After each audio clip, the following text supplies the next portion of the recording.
l'image, le petite figure, je ne sais pas si vous arrivez à le voir ici en bas. Un cochon se trouve au pied du sein. On ne le voit pas bien, il est là pourtant. Mais je vous en montrerai d'autres exemples. Et voilà un point commun entre Saint-Antoine et Saint-Patrick, c'est qu'ils sont toujours accompagnés d'un cochon. Enfin, pour Saint-Antoine, c'est plus net que Saint-Patrick, mais Saint-Patrick est toujours décrit comme un gardien de cochon, même si les images n'insistent pas beaucoup sur ce détail. Les images de Saint-Patrick que nous avons. Alors c'est ici qu'il faut faire attention à l'interprétation symbolique du cochon. Il ne faut pas s'imaginer qu'un animal, quel qu'il soit, a toujours la même signification dans toutes les mythologies du monde.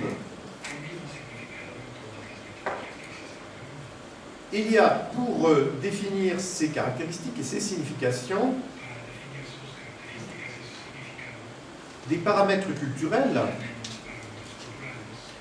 qui doivent être pris en compte.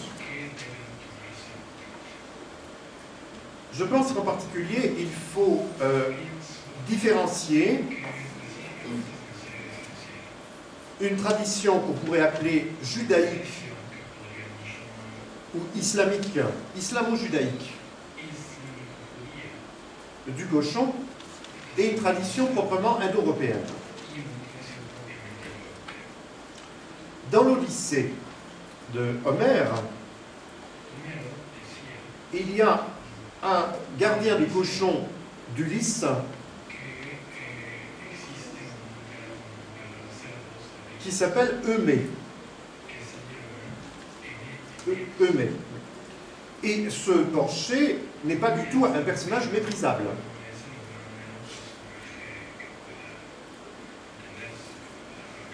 C'est au contraire un fonctionnaire du palais royal et qui est un peu le gardien du protocole. Il est gardien de la mémoire aussi de la royauté. Et il joue un rôle très important lorsque Ulysse doit reconquérir son pouvoir.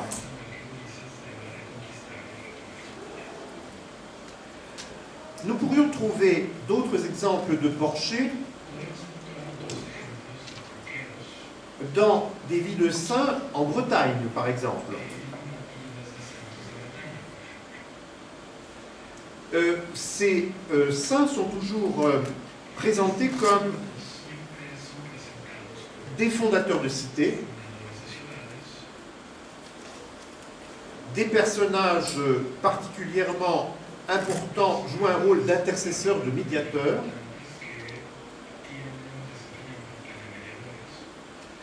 puisque nous retrouvons à leur sujet le thème du langage des animaux que j'ai évoqué tout à l'heure.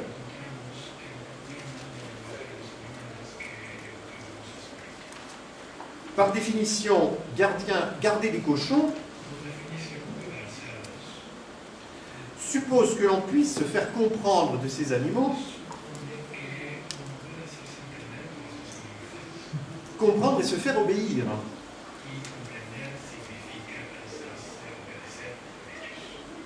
Ce qui n'est pas si facile.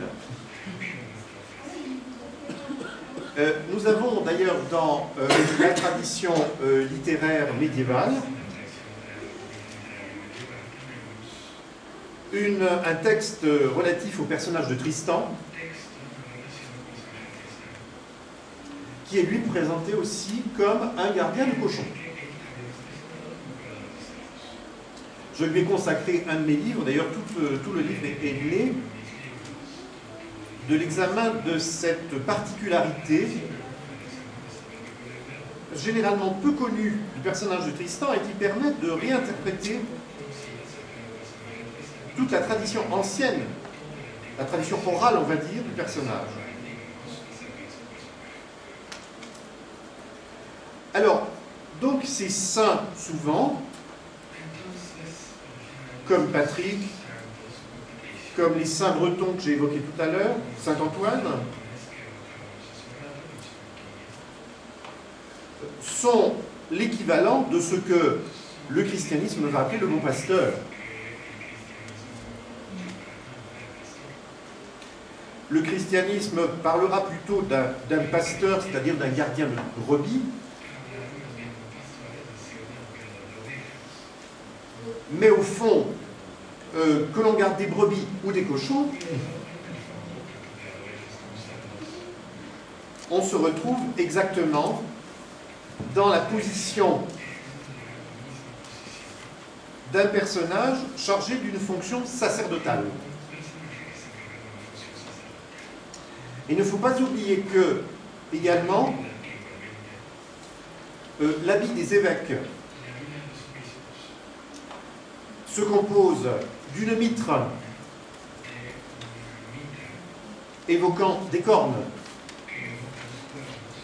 et une crosse qui évoque le bâton que possèdent souvent les bergers, ce qui souligne la symbolique pastorale de ces évêques.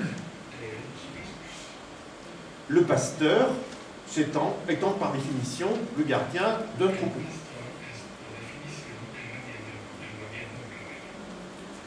Donc on voit bien comment, ici, le pasteur, c'est le véritable détenteur d'un pouvoir spirituel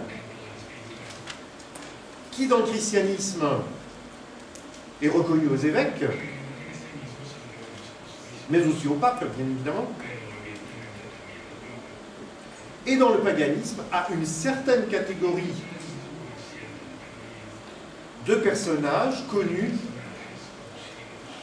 pour le rapport privilégié aux animaux. Mais je rajoute un petit détail, un petit adjectif, ce sont toujours des animaux sacrés. Une enquête sur la mythologie du cochon dans le monde indo-européen montrerait très clairement que nous avons affaire à un animal très noble et non à cette créature diabolique qui va être victime de tous les préjugés que, en particulier, la Bible reconnaît à cet animal impur. Cela nous oblige à considérer donc qu'il y aurait une signification proprement païenne du cochon qu'il ne faut pas confondre trop vite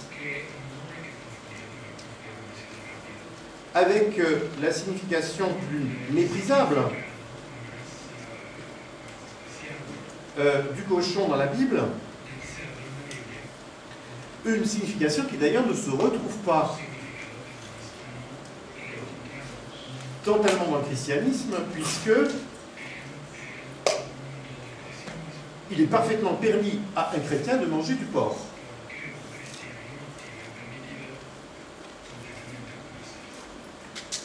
Par contre, c'est interdit évidemment à un musulman ou à un juif.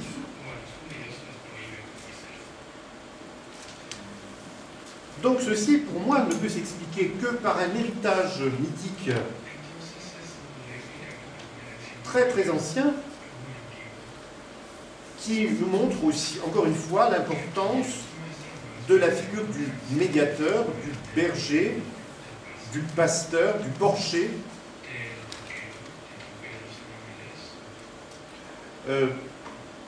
qui possède une sorte de privilège